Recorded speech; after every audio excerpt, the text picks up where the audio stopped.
4th of July weekend was something our town loved to celebrate. It was the one holiday that they went all out for every single year. We would have people throwing parties at home, throwing parties at bars, and more often than not, they would party on lakes. The usual arrangement of items that would be brought along was a mix of beer, fireworks, and some random meat to toss on a grill. Everyone loved it. It was a tradition that me and my family used to always go to the lake that weekend. However, a few years ago, while I was still living at home, I wasn't able to go. My parents took my younger brother, but I was stuck at home after just having my wisdom teeth removed earlier in the day. Despite it being a one-day thing, the medicine and anesthesia had left me sick to my stomach.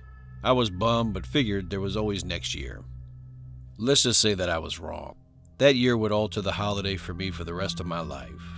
I remember that when I came home from the oral surgeon, I was groggy for the first few hours. I was in and out of sleep. My mom would pop in sometimes to see if I needed anything, like moms do. When they left for the fireworks show, she made sure to give me my pain medication beforehand. I should say that I was 16, so I wasn't like she was leaving a young child at home. She just gave me the medication then, so I wouldn't have to move from the couch to do it myself. My dad even went through and placed a remote by me, a phone, and offered to grab me something soft if I was hungry, which I wasn't. I really just wanted to go back to bed. When they walked out the door, they cut the lights out behind them, which left me in the television glow. I settled in to watch awful B-rated horror movies or awful reality shows. Either one of them was fine by me. I was on the sofa, nestled into the comforter, when I began to hear screaming coming from outside.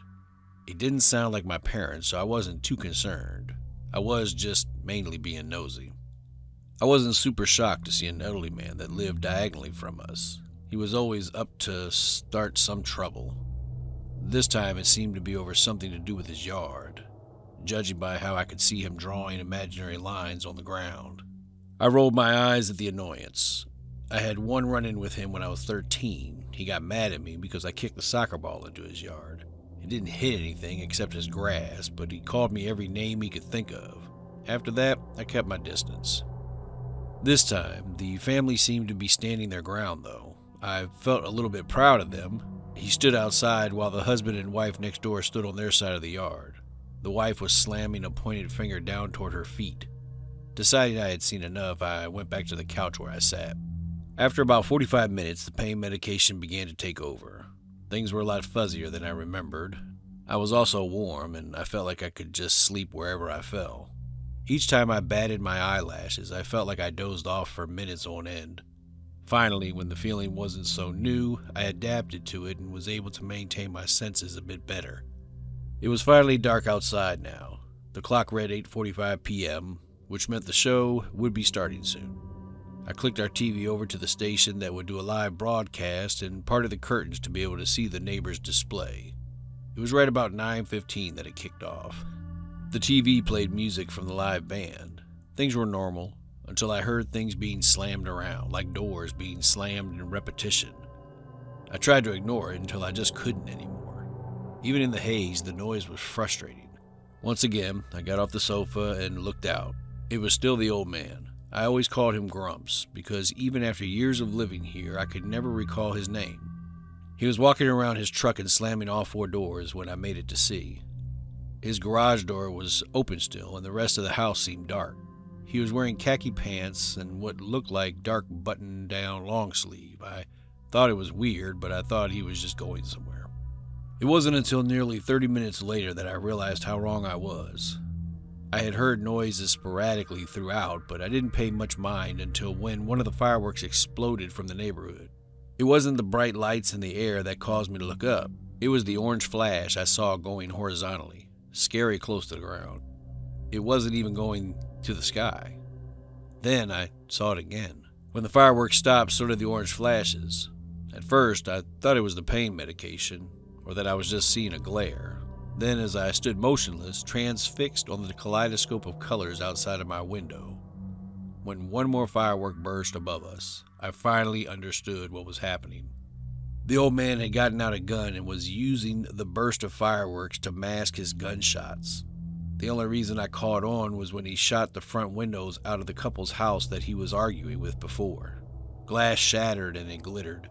My hand flew over my mouth. When he moved as if he was going to turn my way, I hid my body beside the wall so he couldn't see me. Then, from my vantage point on the side of the window, I could see a sliver of the couple's car still parked out in the drive. My stomach sank. I went and grabbed my cell phone. Then as I returned to the living room about to call, I heard a pounding on the door. I crouched. The pain medication was still causing my vision to come across more distorted, and my hearing sounded like I was stuck in a fishbowl, but I forced myself to focus. I stayed down until I could duck walk myself to another area in the house without windows. When I rang 911, I was barely talking above a whisper. I told them what I had witnessed and that I didn't know if my neighbors were home, but this man was at my door. They worked to keep me calm, and when they asked if I could see him, me being an idiot as I am, went to go try to catch a glimpse. If he didn't know I was home before, he knew them. We locked eyes and he waved a free hand with a sickly grin. I felt sure he was about to try to shoot the windows out here too, but it didn't happen. Instead, I heard more yelling. I watched him turn as he did. He took a step back away from the window. With the operator still on the phone, I grabbed a chair and shoved it in front of the front door. I was about to close the curtains when I saw the guy from across the street on my lawn, screaming at this man. Even while he had a gun, I held my breath as another round of fireworks exploded and the orange flash came back. This time it connected. The guy from across the way went down, clutching his knee. I was gripping our home phone for dear life and begging. I retreated back so I couldn't see what was about to play out. I was praying the cops could show up soon, or else I was afraid of what he would do. When the next round of fireworks went off, ironically enough, the last round of the night, I thought that they were too late. When I heard knocking again, I was sure it would be him. When they screamed police, I could have cried. I let them in and I saw behind them several lights flashing. The older man was on the ground under a dog pile of armed men. The other guy was on his way with medics to have his leg treated. The officer stayed while I called my family and waited outside till they made it back. Grumps ended up leaving the neighborhood within the next 6 years. He was charged, but I was awful about keeping up with it. I just know he isn't here now, and the neighborhood has never been more ecstatic.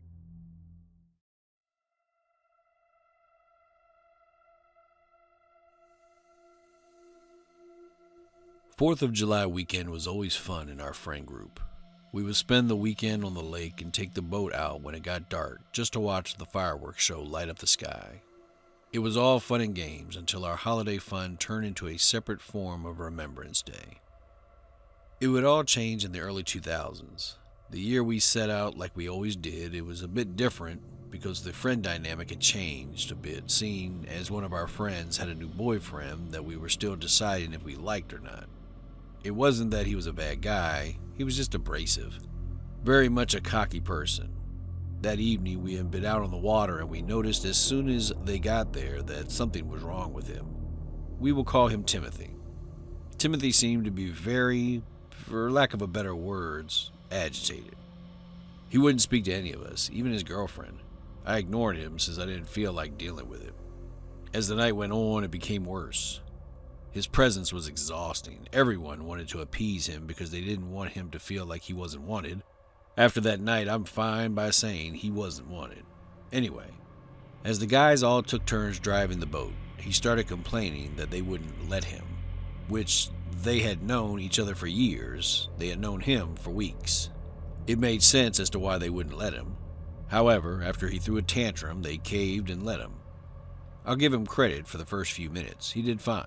He took the normal paths and we all chatted. Then things started to get weird. It was like he was trying to show off. He kept trying to push the limits, and I finally had enough. I made up a story about being motion sick and asked to be let off the boat. He made a couple of pointed jabs about how I was being a baby and whatever else he could think of, but he circled back around and let me off. I took a seat on the wooden pier and just watched. I figured they'd all get bored soon enough. It wasn't even 20 minutes after I sat down that I saw something weird happening with the boat. I could see the lights and reflection as fireworks cracked above the water. I could see the ripples in the water. Then I heard nothing but frantic screaming. The boat was getting faster and further out. I could tell that the boat was going way too fast. I shot up to try to see if I could keep my eyes on it, but then the screaming was followed by a loud and thundering crash and sounds as if a boulder was being dropped into the lake. I froze. Subconsciously, I knew what had happened, but I didn't want to believe it. I raced back to my car and called for help, saying a boat had crashed. Since it was the 4th, help was there in no time. Out of the friend group, only one was missing, the girlfriend of none other than the one who was driving. Her name was Misty. She was the last to join the friend group, but I had grown rather fond of her in a short period of time. When the cops got everything back to dry land, I soon discovered she wasn't there. All of our group were giving descriptions of her swimsuit, clothing, and her in general. Her boyfriend didn't say a single word. I would have brushed it off as shock if he didn't talk to us perfectly fine when cops would walk away. It just didn't sit right with me. Not to mention, me and everyone else stayed out the better part of the night to help search for her, but he left as soon as we got the all clear. He Ubered home. Well, we couldn't find her in the water. We searched everywhere for her. They took out divers and other people, took out their own boats just to scour everywhere. Nothing. It was like she just vanished into thin air. There was no explanation that seemed to make any logical sense. One day turned to 2, and so on. As much as it broke our group, we accepted that after 72 hours it was more of a recovery deal. It got weirder, though, when her mom called me at 2 in the morning almost a week later saying that they found Misty. I had to make sure I wasn't still asleep, but no, they found her. When I asked where, the line got quiet. She told me that we needed to talk in person, and that was when I knew that something was wrong. I agreed and went to her house at 6 the next morning. She looked like she hadn't slept since her daughter went missing, which was not shocking to me. Her eyes were sunken in and the curtains were drawn. When she brought me into the kitchen and we both sat down, she had a curious look when she asked me what happened on that night. I had told her once already, but I repeated the story, and she just shook her head. Then she took her frail hand and placed it over mine. The words that came out of her mouth were so unexpected that I don't know how long it took me to reply.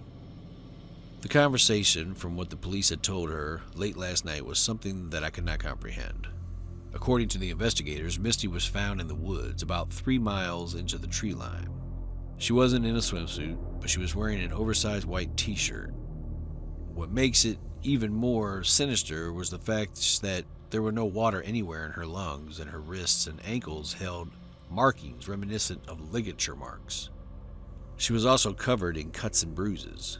I kept trying to figure out what they were trying to suggest, but she finally summed it up. Misty was in a boat wreck, sure. That was right. She was also missing. All of that was right, but what wasn't right was that the water killed her.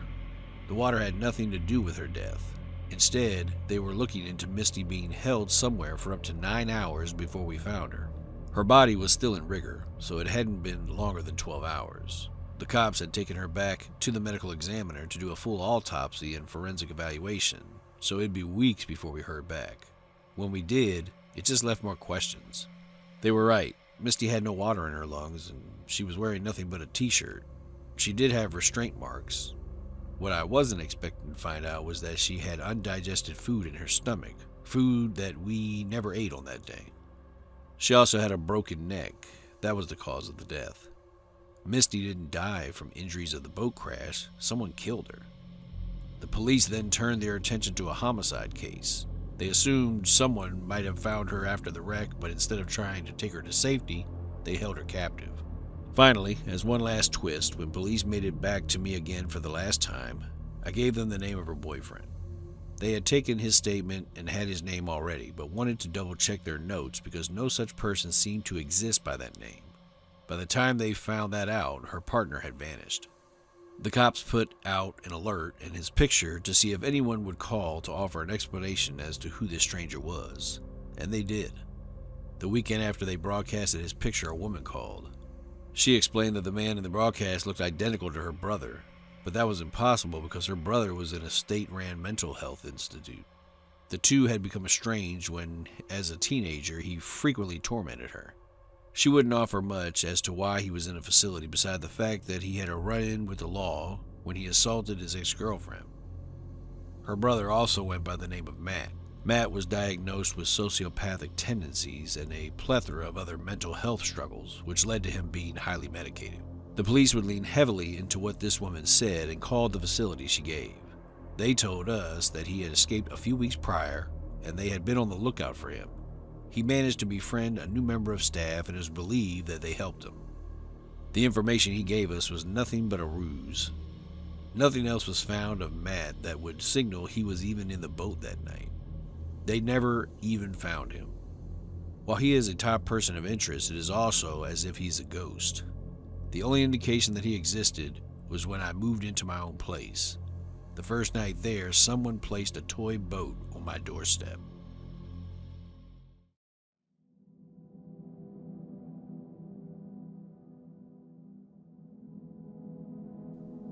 When I was 21, I met this man named Tony on Tinder. We hit it off right away when I responded to a meme he sent that caused me to crack up in the middle of work. We spent days on end texting, and things seemed to be going well. When we spoke about interest, he managed to name off most of the bands that I adored. He sent me pictures of his dog, and we talked about things that to me felt deeper than surface level. Personally, I'm very cautious around new people, but this person didn't feel new at all. It felt like we were long-lost friends. That was why when he asked to take me out on an actual date that Friday, on the 4th of July, I answered instantly. Leading up to the date, I was ecstatic. I went out the Wednesday before and put together a brand new outfit. We were supposed to go to dinner and a firework display afterward. In response to it being a holiday event, I managed to snap a red romper and a pair of white-looking wedge sandals. Up until the day before, we spent almost every day talking. If we weren't texting, he would call. The way Tony described his life seemed picturesque to me. He claimed he traveled a lot for work and he was close to his family. Once again, checking every single box I could have had. Well, the day of rolls around and I'm getting ready, curling my hair and fixing my makeup. It's 45 minutes before we were supposed to be at our reservation, and there's a knock on my door. I thought I was imagining things, but I heard it once again, just louder. Annoyed, I walked down to see who it was, and there, when I opened the door, is Tony. I just stared and gave a few slow blinks. I tried to recount the messages, if I had even sent him my address by that point. I didn't remember doing so, but I just thought I might have forgotten. Sure, weird, but okay. I pointed out that it was early, and he made some excuse about just wanting to catch up and get to know each other more. I just agreed, and he sat on the couch while I put on the finishing touches, but when I came back out to the living room, he wasn't on the couch. I looked around until I found him in the kitchen pouring wine that I had bought earlier that was untouched in the fridge. I tried to hide my annoyance because I'm not a fan of people touching my things without permission, but I wanted to remain amicable host. We sat back down and got to chatting about mundane things you would normally expect on a first date. I had this nagging feeling in the pit of my stomach, though. Tony looked familiar, but I couldn't place him. My brain kept trying to figure it out anytime I made eye contact. He told me about the traveling for work and how his mom was terminally ill, but they were all incredibly close. The way he described it was that his parents were his heroes, and he was often spending time helping taking care of her when he wasn't traveling. Part of me was in awe because it seemed like such a sweet thing to do. I had been raised around the saying to watch how a man treats his mother because it'll be a reflection of how he treats you. I explained my background, and he'd often interrupt to scoff at something that had happened or try to empathize with me. When we left for dinner, I felt calmer around him. Sure, it was weird about how forward he was with new people, but he seemed sweet enough. At dinner, when we arrived, he walked side by side with me, with a hand on the small of my back until we came to the door. Then he stepped in front and held it open for me. I gave a nod, and we went to a booth where we sat across from each other. We talked over more wine and drinks and bantered. He switched to literature loves, and I melted. I loved reading and writing my whole life, so this was a topic that I would instantly latch on to.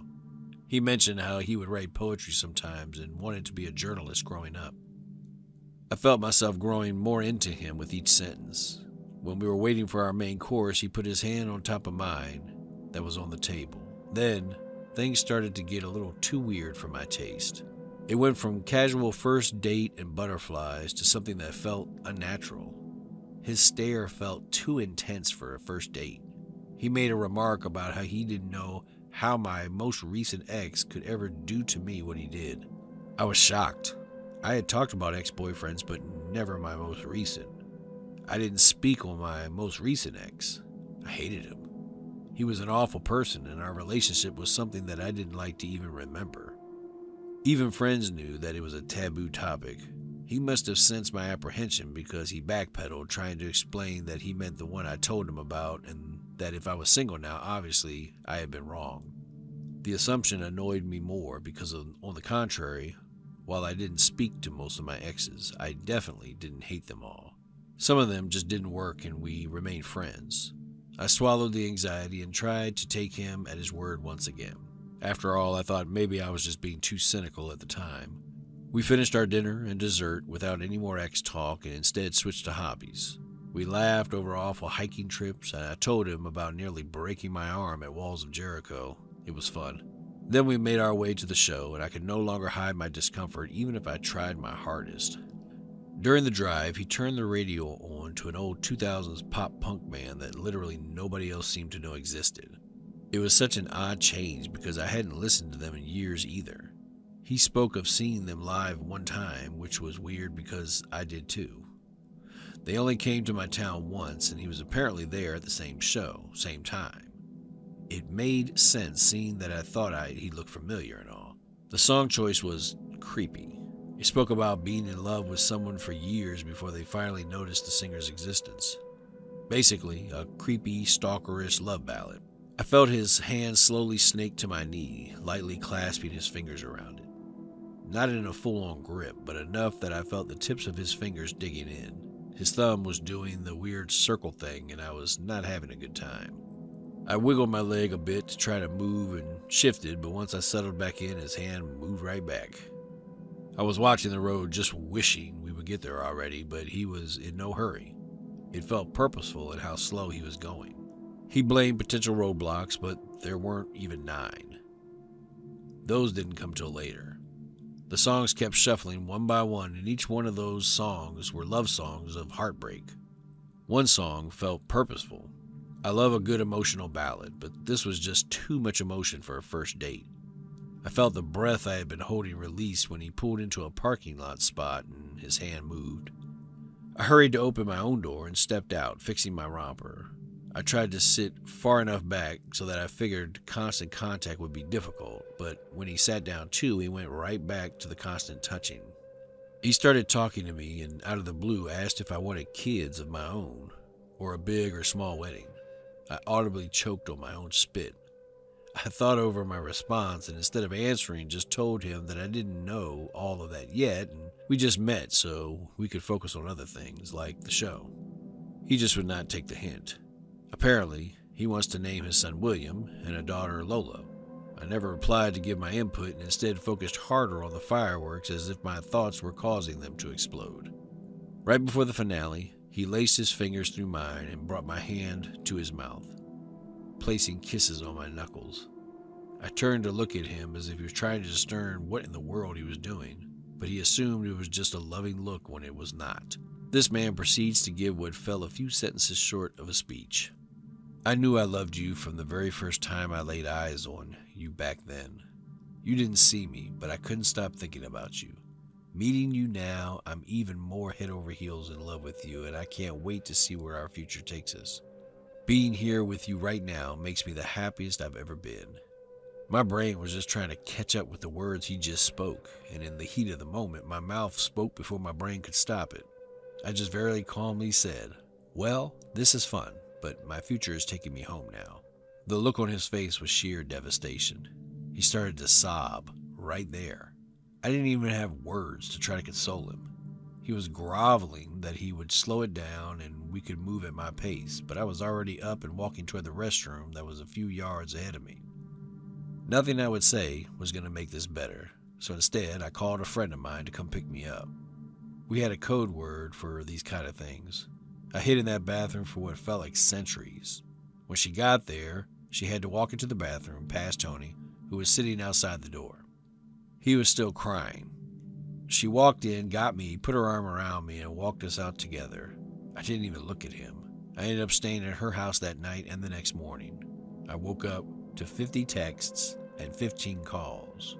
Instead of blocking the number, I called my service provider and changed the whole number. I blocked him on literally everything, down to Cash App and Venmo. I wasn't taking the chance. Needless to say, after that experience, I stayed off of dating apps. I still haven't been back, and instead, I met my partner now through the best friend who rescued me that night. I don't know whatever happened to him either. After a few months, I stopped being curious. I don't even know if the first time he met me was at the weird pop punk show or before. It was just all around not a fun time.